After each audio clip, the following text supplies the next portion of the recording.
Hello everybody, welcome back. Hello new viewers, welcome to the channel. What we got going on today is we're making some smoke and snack sticks. So what we're going to be using today is 50% pork and 50% beef. I'm going to give you the full description and process how we do it in the description below, and you can follow along the way what we're doing. So what do you say we get everything ready? You're going to love it. Okay, to get this process going, what we're going to be doing is we're going to be double grinding this. We're going to be running it through our 10 mil plate, and then we're going to be running it through our 4.5 mil plate. And from there, basically, we're just going to chill everything out. We're going to get our seasonings ready and going, and we're going to start stuffing from there. All right, let's get started. I already have meat in here from the last job that I was just doing right now, so I'm just going to go ahead and continue on.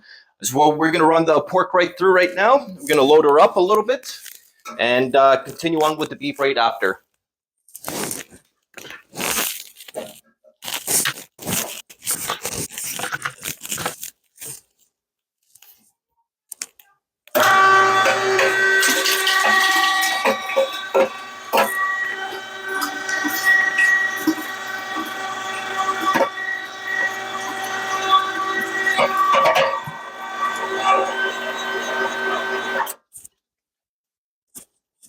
All right, now we'll continue on with the beef. Get her loaded up.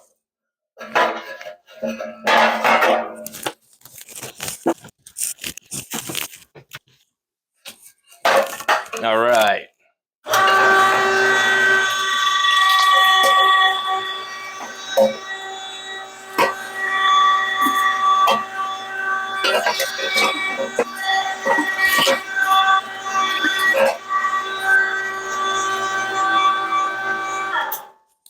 All right, there you have it. Okay, I'm going to go ahead and put the other plate on. This way we can go ahead with our second grind. But before that, I want to check the temperature of the meat, make sure it's not warm before we start grinding it. So I like to check everything in between every single process. So I want to keep it around 32 degrees or freezing, 0 degrees. And yeah, we're actually pretty good. We're not too bad. We're about 32, 33 degrees.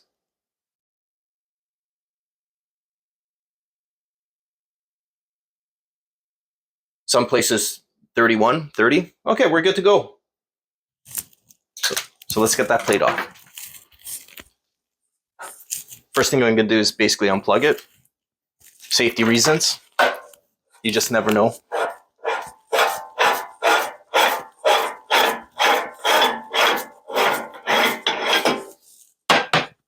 All right, we're just about to start the second grind right now. We've got our 4.5 mil plate on. What I do like to do is I like to run the fat last. So what I mean by last is on the 4.5 mil plate, the smallest plate that you're going to run it. This way it's not rendered. It's not going to smear all over the place. So I've already added the fat here. So we're going to start off with that, and then we're going to continue on with the rest of the grind.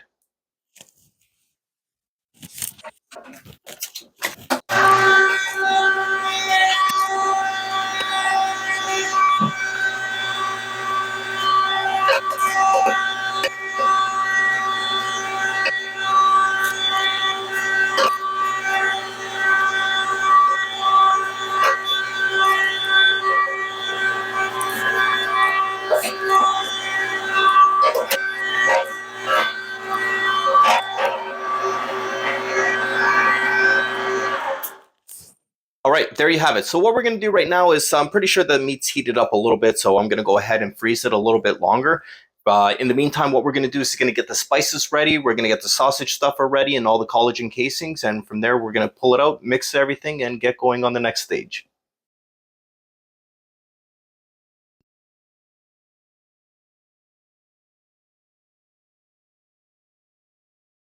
All right, we just finished getting all our spices ready, so it's time to start mixing. The meat temperature is a perfect temperature for where we want it to be. So what we're going to be doing right now is we're going to add in all the seasoning, the spices, and look for the perfect protein extraction. Now, the most important thing to remember is don't add in your curing salt if you want to try your product out, because if you're going to fry it up, it's not good.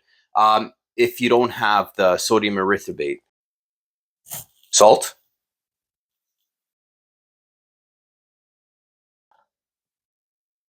Black pepper. Garlic powder. Cayenne pepper. Smoked paprika. brown sugar, anise seeds, crushed fennel seeds, crushed chili flakes, binder. All right, before I start mixing, I'm going to add in my cure number 1. And also to follow, I'm going to add in my cure accelerator. Today, I'm going to be using sodium erythorbate. And basically, that's going to allow me to either sample my product right away or wait basically an hour before I start smoking. So I'm going to go ahead and start adding it right now. I'm going to add in my water.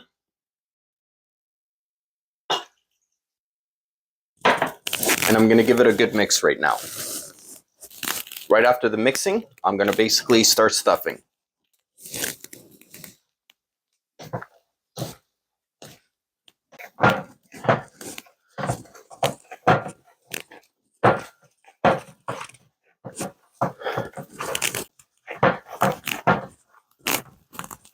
All right, that looks pretty good to me. I think we're going to go ahead and start stuffing. All right, let's get going right now. So what we're going to do is we're going to stuff the sausage stuffer. The most important thing is not to get any kind of air pockets in there. It makes it a little bit more complicated. We're going to get the air inside the casings and everything. It's kind of what we don't want. So we're going to actually try to fill these casings up pretty tight. So let's get going right now. So what we're going to do is basically extract this a little bit. It always works better with 2 people. So I'm working with a little bit of a bigger product today. Nothing too crazy. It's about 6 pounds, I believe. So go ahead and launch it in there. All right, push it down as far as you can.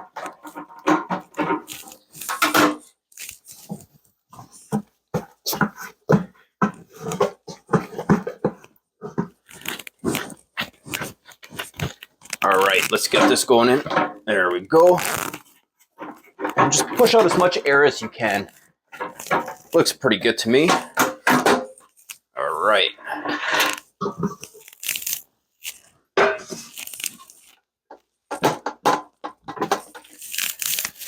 What we're also going to be using is 21 millimeter mahogany collagen casings.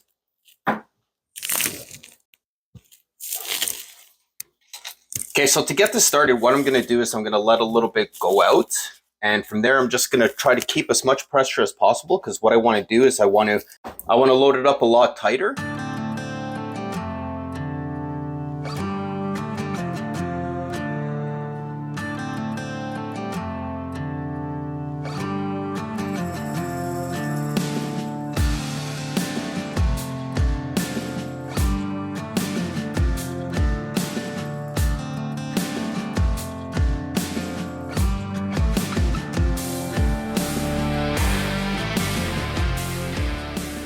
All right, finally done stuffing. So what I'm going to do is basically I'm just going to stick them in the fridge right now for overnight, and in the morning when I get up, I'm going to start smoking it.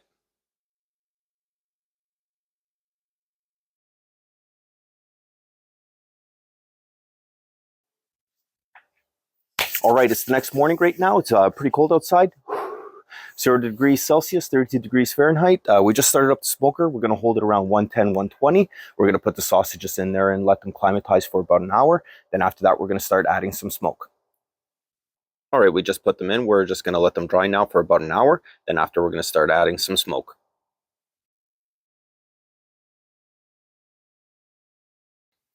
All right, it's time to get smoking. What we're using today is basically hickory pellets and hickory wood chips. We've been holding right now about 110, 120 for about an hour and a half. So it's time to apply the smoke. What we're going to do is basically hold the smoke for about an hour at 120 to 130, and then another hour 130 to 140, and then another hour from there 140 to 50. From there, we're going to increase our temperatures to about 180, 200, and wait till our product's finished.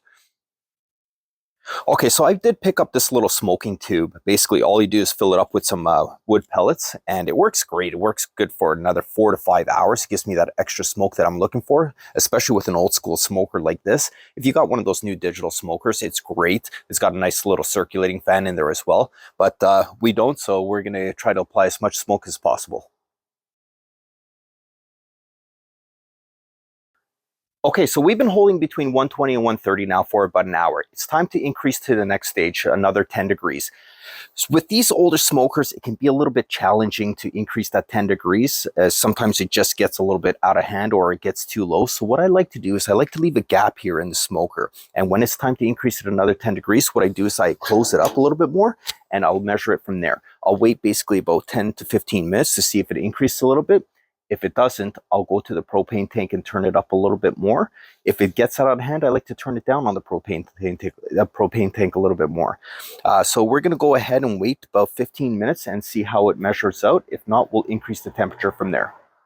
If you have an old analog smoker like this one right here, basically I don't like to rely on the temperature gauge right here. I find it really inaccurate. What I would recommend is basically upgrading to a digital temp gauge. This way you can measure your product inside and also have a couple extra probes to measure the temperature at different zones of your smoker. I went for something off of Amazon. It's nothing fancy or anything like that, but it works for my needs and it works well for this. All right, another hour has passed. We're going to increase it another 10 degrees. So we're going to hold it about 140, 150. It's smelling really good right now. The smoke's coming out real nicely. I only like to smoke it for about 3 hours max. That's my own personal preference. You can smoke it 4 or 5 hours, whatever your choice is. Once we've reached that target, I'm going to pull the smoke out and we're going to increase the temperature even more. All right, things are looking really good. We just pulled the smoke right out. What we're going to do right now is we increased it another 10 degrees. So we're going to hold about 160 for about an hour. Then after that, we're going to fully cook it. We're going to hold it about 180 to 200. And we're going to remove it once it hits internal temperature of 160 degrees. Come on, look at this. This is looking great right now. Like the coloring looks fantastic. Here, let me get you a little closer. Look at that. What a beauty.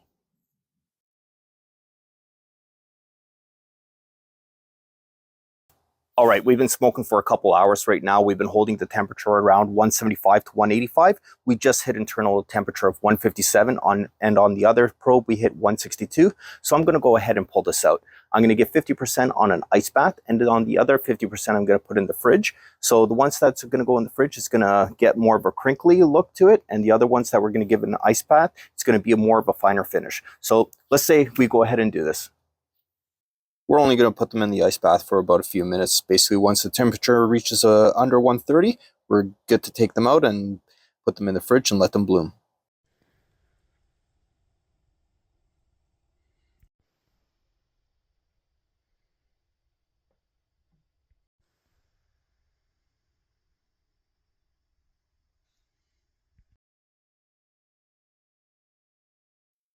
All right, so the next morning, we just finished taking everything out of the fridge right now. We let them bloom in there.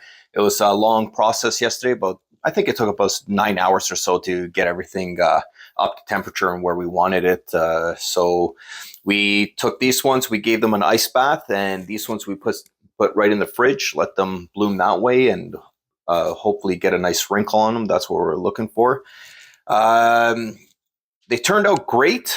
I love the flavor. They're not too spicy. It's perfect. I like to call them like a crack stick because once you have one, you can never like just not have one. It's usually like, give me another one. I want another one. So it turned out really good. I like the flavor on it. It's been a while since I made something like these. So what we're going to do right now is we're going to basically just cut off the ends and cut them to length, whichever way you want to package them. Okay, I'm going to give you a little comparison about the ones on the wrinkled. Here, let me show you these ones right here. These ones we didn't give an ice bath to. So as you can see, it's a little bit more of a wrinkly texture to it. And these ones right here is the ones that we gave an ice bath to. And they don't have too much of a wrinkle. They taste both the same. We're going to cut into, I'm going to show you basically what they look like. They should look the same and they should taste the same as well. So let's go ahead and do that to one of these. This is the one where we didn't give an ice bath to. I don't know if you guys can see that or not. Here, let me bring that a little closer. There we go. Look at that. Beautiful. I'll give you guys a closer shot in a second. And we'll cut one of these off as well. I'll show you the way that looks. So these are the ones with the ice bath. Let me see. There we go. Beautiful. We'll put them side by side. This way you can see it. Let's do it this way. Let me bring that camera in a little bit closer.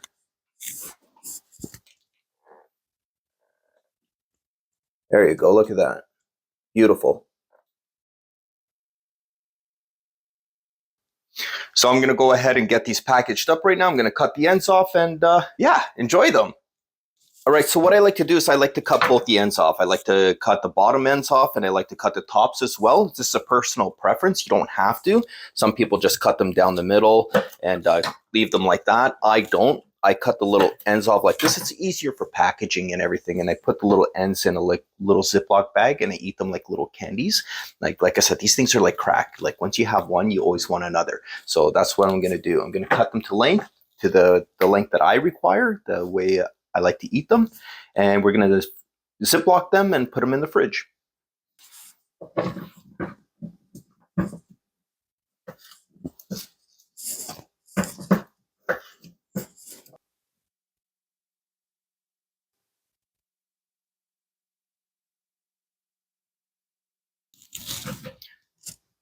I'm going to cut them to length the way I like them, and I'm going to basically just lightly vacuum seal it. I don't want to put too much pressure on them, so basically I just want to loose vacuum seal it.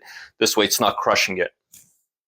Okay, I like to package 8 per package, and I'm going to show you exactly the way I like to seal them. I don't like to over seal them. What I mean by is crushing them. So I'm going to show you exactly what I mean. What I like to use a pulse setting that I have here. So basically what it is, it lets you control how much air you can leave in it or take out of it. So basically I'm going to show you right here. So see, it's a little bit loose still. So I'm going to line it up. And as soon as I see some type of tension on it, that's when I'm going to seal it. See, it's still loose there. That looks pretty good to me. Perfect. That's the way I like it right there. I'm going to seal this. And there you go. And now I'm going to put them in the fridge. All right, there you have it. Love making these things. These things are so addictive, like I told you. They're great, perfect flavor for families. If you want a little bit more spicier, just keep adding more cayenne to it. Double it, triple the ingredients on that. I'm going to leave everything in the description below. I'm going to spend the next couple of minutes packaging these up and putting them in the fridge so I can have them at a later date. And I hope you enjoyed everything. Don't forget to hit that like and subscribe button. It helps me out. Leave me a comment if you have any questions. And I hope you guys have a great day.